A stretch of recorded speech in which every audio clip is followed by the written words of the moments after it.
شکر کسے کہتے ہیں؟ شکر اصل میں ایک جذبہ ہے کہ جو کسی کے ساتھ اگر کسی نے خیر کیا ہو، بھلائی کی ہو، احسان کیا ہو، کسی تکلیف سے اس کو بچایا ہو، چھٹکارا دلایا ہو، تو ایک جذبہ پیدا ہوتا ہے انسان کے قلب کی گہرائی سے. اب اسے ہم جذبہ تشکر کہیں گے، جذبہ امتنان کہیں گے. یہ قلب کی گہرائی سے ابھرتا ہے اور پھر زبان پر بھی آتا ہے. آپ کا شکریہ، میں آپ کا شکریہ ادا کرتا ہوں. یہ شکر جو ہے در حقیقت یہ فطرت کی صحت کی علامت ہے. اگر فطرت صحیح ہے تو شکر لازماً ہوگا، اور اگر شکر نہیں ہے تو معلوم ہوا کہ فطرت مسخ ہو چکی ہے. آپ کے ساتھ کسی نے بھلائی کی اور آپ کے اندر یہ جذبہ بھی پیدا نہیں ہوا. یہ تو حیوانات تک کے اندر ہے. آپ کسی پیاسے جانور کے سامنے پانی رکھیے، کوئی بکری ہو، کوئی اور ہو، کوئی گائے ہو، پیاسا ہو، بندھا ہوا ہے، وہ تو ادھر ادھر دوڑ کر اپنی پیاس پوری نہیں کر سکتا. بالٹی میں پانی رکھ دیجیے، وہ پی کر پھر وہ آنکھیں اٹھا کر آپ کو دیکھے گا. وہ جانور تو اس کی آنکھوں کے اندر سے آپ کو جذبہ تشکر چھلکتا ہوا نظر آئے. اسی معنی میں عجیب بات یہ ہے، عین، عین کہتے ہیں آنکھ کو، اور عین کہتے ہیں چشمے کو بھی. عرب کہتے تھے عین الشکرا، وہ چشمہ جس میں سے پانی خود بخود ابل رہا ہو، نکل رہا ہو، نیچے سے زمین سے ابلتا ہو، عین الشکرا.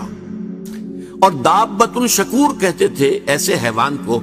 آپ کے ہاں کو گائے ہے، بھینس ہے، بندھی ہوئی ہے، آپ اس کی ٹہل سیوا کر رہے ہیں، اچھی خوراک دے رہے ہیں، غذا دے رہے ہیں، نہلاتے بھی ہیں گائے بھینس کو، تو پھر اس کا ظہور اس کے بدن پر ہونا چاہیے، اس پہ فربہی آنی چاہیے. تو اس کو کہیں گے دابۃ الشکور. یہ شکر گزار جانور ہے کہ اس کے ساتھ جو بھلائی ہو رہی ہے، جو خیر ہو رہا ہے، اس کے نتائج اس پر ظاہر ہو رہے ہیں.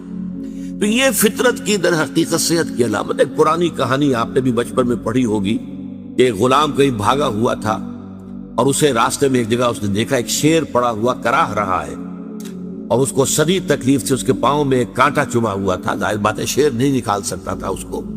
اس غلام نے اس کا کانٹا نکال دیا. اس شیر نے صرف اسے سونگھا اور چلا گیا.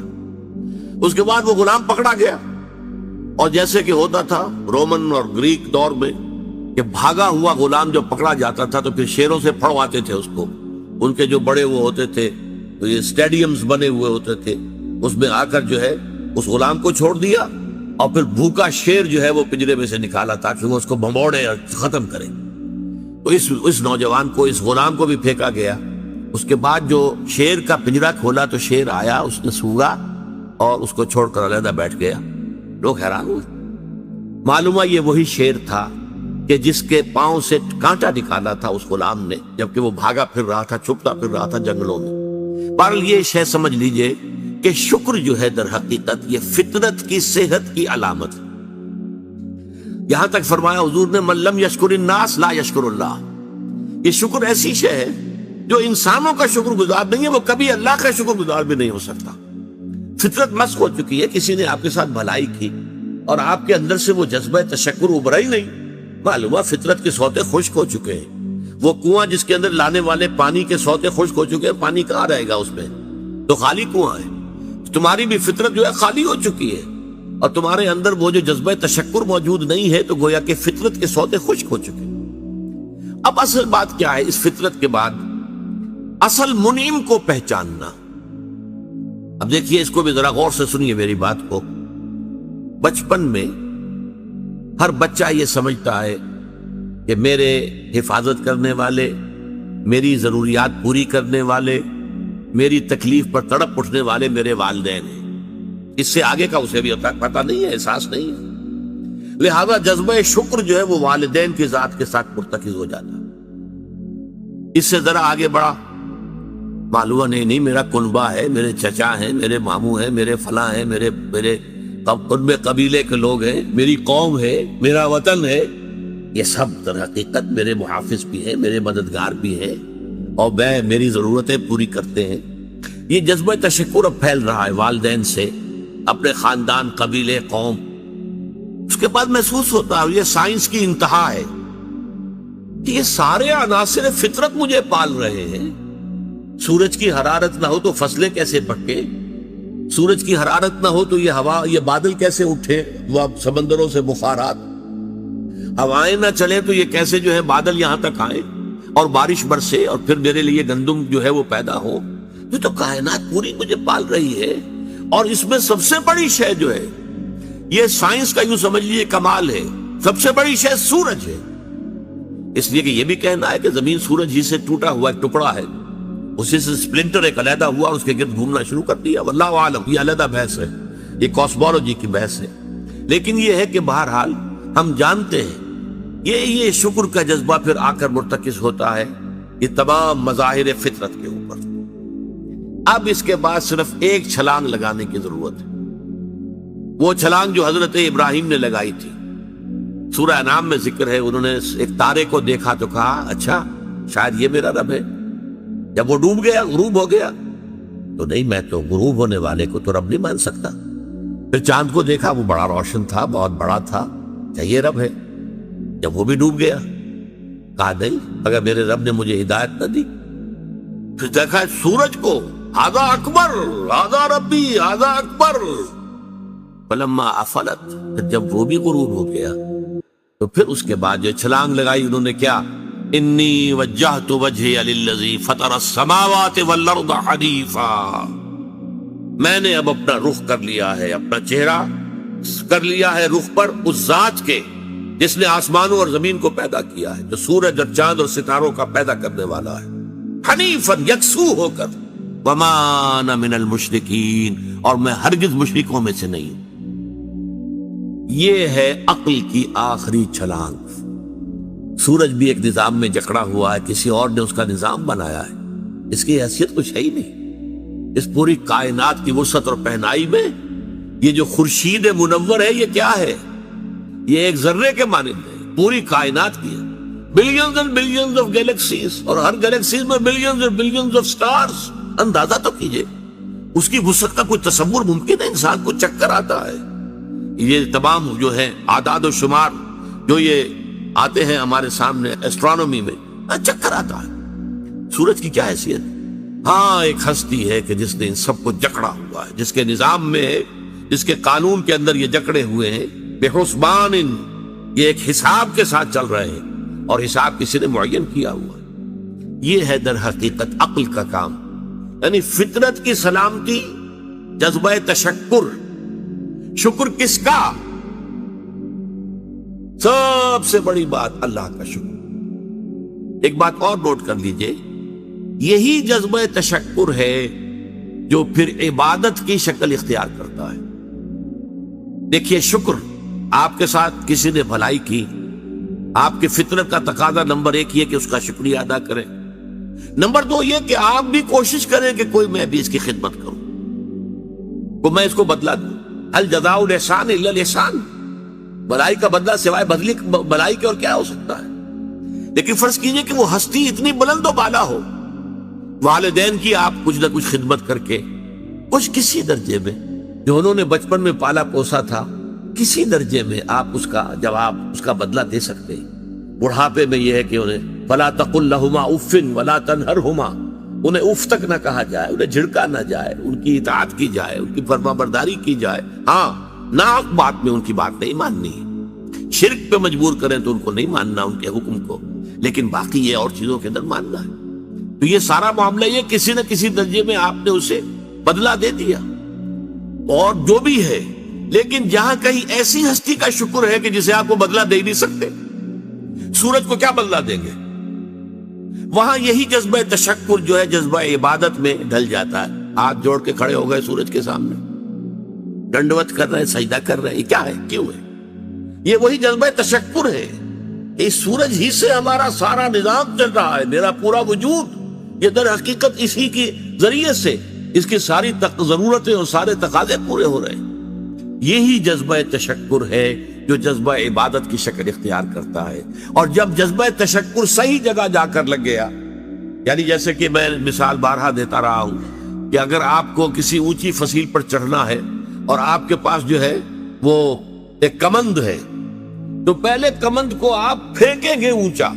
آپ کے بازو میں طاقت ہونی چاہیے. اگر بازو میں طاقت ہی نہیں ہے تو کمند کہیں قریب ہی جا کے اٹک گئی، تو جہاں تک وہ اٹکی ہے وہیں تک چڑھ سکتے ہیں نا، اس سے آگے تو نہیں جا سکتے. تو کمند کو پہنچانا ہے پہلے اونچائی تک. اب دیکھیے اس کو اقبال نے کہا ہے یزداں و کمنداور اے ہمت مردانہ. تمہاری کمند یزداں کے ساتھ جا کر جڑے، اللہ کو پہچانو. تمہاری عقل کا جو ہے در حقیقت امتحان یہ ہے کہ اصل منعم حقیقی، اصل محسن حقیقی، اس کے انعامات، اس کے احسانات، اس نے تمہیں پیدا کیا، تمہاری ضرورت کی چیزیں پیدا کی. ان تعدوا نعمت اللہ لا تحصوها، اگر تم اللہ کی نعمتوں کو گننا چاہو کبھی احسان نہیں کر سکتے، کبھی ان کی گنتی نہیں کر سکتے. اس کے لیے تمہارا جذبہ شکر جو ہے وہ ڈھل جانا چاہیے جذبہ عبادت میں. اور یہاں اس رکوع کے اعتبار سے اس کے جو سب سے بڑا مظہر ہے وہ اب آ رہا ہے. وَإِذْ وَلَقَدْ آتَيْنَا لُقْمَانَ الْحِكْمَةَ أَنِ اشْكُرْ لِلَّهِ، أَنِ اشْكُرْ لِلَّهِ، گویا کہ حکمت کا تقاضا یہ کہ شکر کا جذبہ اللہ تعالیٰ کی ذات کے ساتھ وابستہ ہو جائے. وَمَنْ يَشْكُرْ فَإِنَّمَا يَشْكُرُ لِنَفْسِهِ، اور جو کوئی شکر کرتا ہے وہ اپنے بھلے کو کرتا ہے. اللہ کا کوئی کام نہیں بنتا اس سے، اللہ کی کوئی ضرورت پوری نہیں ہوتی. وہ ضرورت سے مبرہ ہے، منزہ ہے، اعلیٰ ہے، عرفہ ہے، اس کی کوئی ضرورت نہیں، احتیاج ہے ہی نہیں، وہ محتاج نہیں ہے، وہ تو غنی ہے. تو اس لیے فرمایا من یشکر فانما یشکر لنفسہ. لنفسہ سے مراد کیا ہے؟ اگر آپ کے اندر جذبہ شکر ہے اور وہ جذبہ تشکر جا کر ذات باری تعالیٰ کے ساتھ منسلک اور ملحق بھی ہو گیا ہے، اب آپ کی شخصیت کا ترفع ہوگا، شخصیت ابھرے گی، شخصیت اپچے گی، شخصیت کی ترقی ہوگی، شخصیت میں ترفع پیدا ہوگا، بلندی آئے گی. تعمیر سیرت جسے کہتے ہیں، جسے اقبال تعمیر خودی کہتا ہے. صحیح معنی میں واقعتاً آپ ایک ایسے انسان بن سکیں گے کہ جن کے بارے میں قرآن نے کہا ہے کہ وَلَقَدْ خَلَقْنَا الْإِنسَانَ فِي أَحْسَنِ تَقْوِيمٍ، ہم نے انسان کو بہترین حساب پر پیدا کیا. وہ انسان بننے کے لیے ضروری ہے کہ آپ کی فطرت سلیم ہو اور عقل سلیم. فطرت سلیمہ جذبہ تشکر موجود ہو، عقل سلیم اصل محسن کو پہچان لے، اصل منعم کو پہچان لے، اور یہ منسلک ہو جائے پھر جذبہ تشکر ذات باری تعالیٰ کے ساتھ. تو اس کا بھلا تمہیں کو پہنچے گا، تمہاری شخصیت کی تعمیر ہوگی، تمہاری خودی جو ہے وہ پختہ ہوگی، مضبوط ہوگی، تمہاری اپنی سیرت و کردار جو ہے اس کی نشو و نما ہوگی. وَمَن يَشْكُرْ فَإِنَّمَا يَشْكُرُ لِنَفْسِهِ وَمَن كَفَرَ، اور جو کفر کرے فَإِنَّ اللَّهَ غَنِيٌّ حَمِيدٌ، تو اللہ تو غنی ہے اور حمید ہے. کفر کے بھی لفظی معنی پہچان لیجئے. کفر کے لفظی معنی دبا دینا، چھپا دینا. اسی سے کفارہ بنا ہے. کفارہ، آپ سے گناہ ہو گیا ہے تو گناہ کا کفارہ ہے تاکہ گناہ جو ہے دب جائے، چھپ جائے، ختم ہو جائے، محو ہو جائے، گناہ کا اثر آپ کے نامہ اعمال میں باقی نہ رہے. کفارہ. تو اسی طریقے سے کہتے ہیں کہ جو کسان ہے عجب الکفار نباتہ ثم یہیج فتراہ مصفرا، سورہ حدید میں کسانوں کو کہا گیا یہ کفار ہیں اس معنی میں کہ وہ دانہ جو ہے زمین میں چھپا دیتے ہیں تاکہ اس سے زمین سے پھر پودا نکلتا ہے. تو فطرت انسانی کے اندر سے ابھرنے والا جذبہ تشکر آپ نے دبا دیا، یہ کفر ہے، کفران نعمت. قرآن مجید میں لفظ کفر یا شکر کے مقابلے میں آتا ہے، جیسے یہاں آیا وَمَن يَشْكُرْ فَإِنَّمَا يَشْكُرُ لِنَفْسِهِ، جو کوئی شکر کرتا ہے وہ اپنے بھلے کے لیے کرتا ہے. وَمَن كَفَرَ فَإِنَّ اللَّهَ غَنِيٌّ حَمِيدٌ، اور جو کفر کرے گا، کفران نعمت کرے گا، تو اللہ تعالیٰ تو غنی اور حمید ہے. یا پھر کفر ایمان کے مقابلے میں آئے گا، کفر اسلام کے مقابلے میں آئے گا. دل میں ابو جہل بھی مانتا تھا کہ محمد حق پر ہے، لیکن اس حقیقت کو، دل کی اس صداقت، دل کی گواہی کو دبا رہا ہے، چھپا رہا ہے، دبا رہا اپنے تعصب کی وجہ سے. اور سب سے بڑھ کر آپ کو معلوم ہے علماء یہود کے بارے میں تو قرآن کہتا ہے یعرفونہ کما یعرفون ابناءہم، ایسے پہچانتے ہیں محمد کو صلی اللہ علیہ وسلم جیسے اپنے بیٹوں کو پہچانتے ہیں. تو یہ اندر ان کے ایمان موجود تھا، اندر جو ہے گواہی دل دے رہا تھا کہ محمد برحق ہے. یہی ہے وہ آخری رسول اور آخری نبی جن کی پیشن گوئی کی تھی موسیٰ نے بھی اور عیسیٰ نے بھی علیہم الصلوۃ والسلام. لیکن اپنے قلب و ذہن کی ان گواہیوں کو چھپایا انہوں نے. وَمَنْ أَظْلَمُ مِمَّنْ كَتَمَ شَهَادَةً عِندَهُ مِنَ اللَّهِ، ان سے بڑھ کر ظالم کون ہوگا جنہوں نے ایک گواہی جو ان کے پاس اللہ کی طرف سے تھی اسے چھپا لیا ہے. تو کفر بمانی اسلام بمقابلہ اسلام، کفر بمانی بمقابلہ ایمان. نفاق جو ہے وہ کفر ہے، نفاق بھی کفر ہے، اسلام کے مقابلے میں کافر غیر مسلم کافر ہے، اور شکر کے مقابلے میں کفران نعمت، وہ بھی لفظ کفر سے بنا ہے۔ اسی میں آیا ہے لئن شکرتم لازیدنکم ولئن کفرتم ان عذابی لشدید، اگر تم شکر کرو گے تو ہم اور دیں گے، اور بڑھا کر دیں گے، لیکن اگر تم نے کفران نعمت کی روش اختیار کی تو پھر ہمارا عذاب بھی بہت سخت۔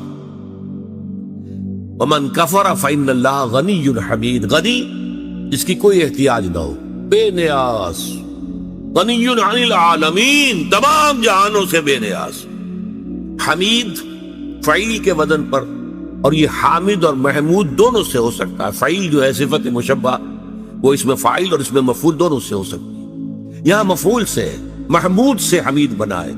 آپ اپنی ذات میں خود بخود ستودہ صفات، ایک خیر اور خوبی وہ ہوتی ہے جسے آپ ظاہر کریں، بیان کریں، ایک خیر اور خوبی اور حسن اور جمال اور کمال ایسا ہے کہ اسے بیان کرنے کی حاجت ہی نہیں، از خود روشن۔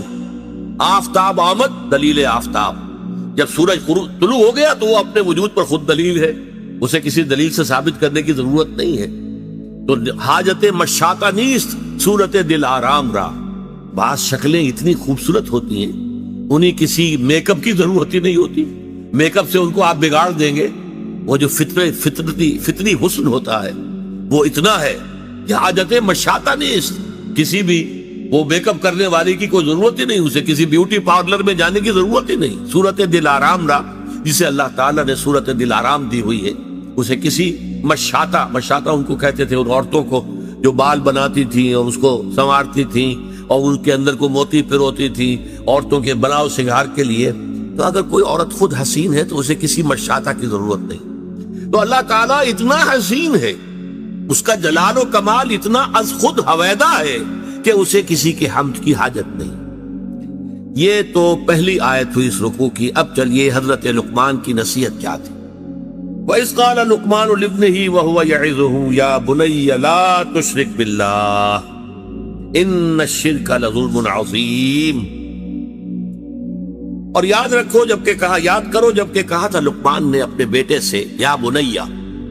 اب یا بنیا سے یہ نہ سمجھے کسی چھوٹے سے بچے کو، پرائمری جماعت کے طالب علم سے یہ باتیں ہو رہی ہیں، بلکہ یہ کہ باپ کے لیے بیٹا کتنا ہی بڑا ہو جائے وہ چھوٹا سا ہی ہوتا ہے۔ اس کو جب بھی خطاب کرے گا محبت کے ساتھ، جیسے حضرت ابراہیم نے اپنے والد کو خطاب، یا ابت، یا ابت، ابا جان، ابا جان، ابا جان، یہ سورہ مریم میں آپ پڑھتے ہیں، یا بنیا، یا بنیا میرے بچے، اس لیے کہ ظاہر بات ہے کہ باپ کے لیے اولاد وہ بچوں ہی کے مانند ہوتی ہے، چاہے وہ خود کتنی بڑی ہو چکی۔ عام طور پر گمان یہی، اور میرا گمان غالب ہے، کہ یہ موت کے وقت کی وصیت ہے، اس لیے کہ جو شخص مالدار ہو، دولت مند ہو، وہ موت کے وقت اپنی اولاد کو وصیت کرے گا تو اپنی دولت کے بارے میں کرے گا، فلاں سے یہ لینا ہے، فلاں سے یہ لینا ہے، فلاں کا یہ معاملہ ہے، یہ ہے، وہ ہے، یہ ایسٹس ہیں۔ لیکن ایک حکیم اور دانا انسان کی اصل دولت اس کی دانائی ہے۔ جیسے اقبال نے کہا، میرے قافلے میں لٹا دے اسے، لٹا دے ٹھکانے لگا دے اسے، جو میری حکمت ہے کہ میرا نور بصیرت عام کر دے، الہی آرزو میری یہی ہے، میرا نور بصیرت عام کر دے۔ تو جو کسی حکیم انسان کو اللہ تعالیٰ نے حکمت اور دانائی عطا کی، اس کی پونجی، اس کی دولت، اس کی حکمت ہی ہے، تو وہ اپنی اس حکمت کو ٹرانسفر کر رہے ہیں انتقال کے وقت اپنے بیٹے کو، اپنی اگلی نسل کو۔ وَإِذْ قَالَ لُقْمَانُ لِابْنِهِ وَهُوَ يَعِظُهُ يَا بُنَيَّ لَا تُشْرِكْ بِاللَّهِ، اے میرے بچے اللہ کے ساتھ شرک ہرگز نہ کیجو، ان الشرک لظلم عظیم، یقیناً شرک بہت بڑا ظلم ہے، بہت بڑی ناانصافی۔ پہلی بات تو یہ سمجھیے کہ شرک کہتے کسے ہیں؟ شرک اللہ کی نفی نہیں ہے، بڑے اللہ کے ساتھ چھوٹے خداؤں کا اضافہ ہے، شریک کر دینا۔ وہ ابھی میں بیان کر چکا ہوں پچھلی نشست میں، گاڈز اینڈ گاڈیسز، اور وہ کیپٹل جی سے لکھے جانے والا گاڈ، اس کے ساتھ جب ان کو اٹیچ کر دیں گے یہ شرک ہے۔ مہادیو کے ساتھ دیویاں دیوتا شامل کر دیے گئے، یہ شرک ہے۔ اللہ کے ساتھ آلہہ شامل کر دیے گئے، اللہ الالہ، وہ تو ہے وہ ایک اللہ، اسے وہ بھی مانتے تھے سب کہ وہ ایک ہی اکیلا ہی ہے، لیکن یہ کہ اس کے ساتھ کوئی بیٹی ہے، بیٹے، کوئی نائبین، کوئی اس کے منہ چڑھے ہوئے مصاحبین یہ ایڈ کر دیے گئے آلہہ کے طور پر کہ ان کی سفارش سے بیڑا پار ہو جائے گا قیامت میں. یہ ہے ان کا شرک. لا تشرک باللہ، اللہ کے ساتھ شریک نہیں. یعنی اب نوٹ کیجئے، اللہ تعالی کا حق ایک لفظ میں ہے، اس کے ساتھ شرک مت کرو، باقی ساری باتیں اس کے تابع ہو جائیں گی. لیکن اس شرک کی کیا کیا شکلیں ہیں، اس کی کیسی کیسی قسمیں ہیں، یہ بڑا اہم موضوع ہے اپنی جگہ پر. آج اس وقت تو صرف اتنا سمجھیے.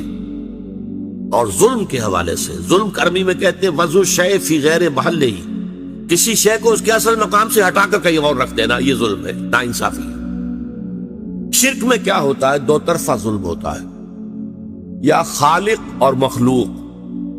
اللہ خالق ہے، باقی کل کائنات مخلوق ہے، انبیاء، اولیاء، ملائکہ، جنات سب مخلوق.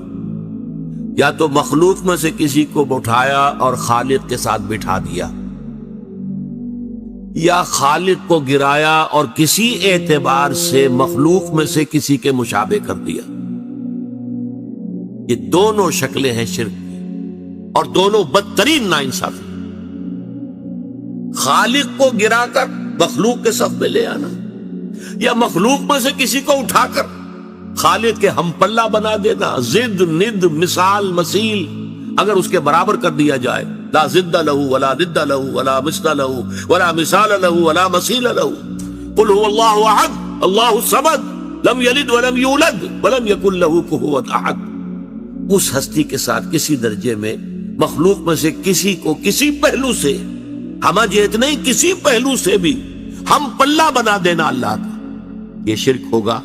یا اللہ کو گرا کر اس کے مقام رفیع سے کسی اعتبار سے، کسی خاص پہلو سے مخلوق کی کسی صفت، مخلوق کے کسی مقام اور مرتبے کے میں لا کے شامل کر دینا. یہ ہے دونوں کے جو ظلم کی انتہائی صورتیں ہیں. تو فرمایا یا بنی لا تشرک باللہ ان الشرک لظلم عظیم. جیسے ہمارا جو دوسرا سبق تھا آیا بر، حضور نے ایک حدیث میں اس کو کوٹ کیا تھا.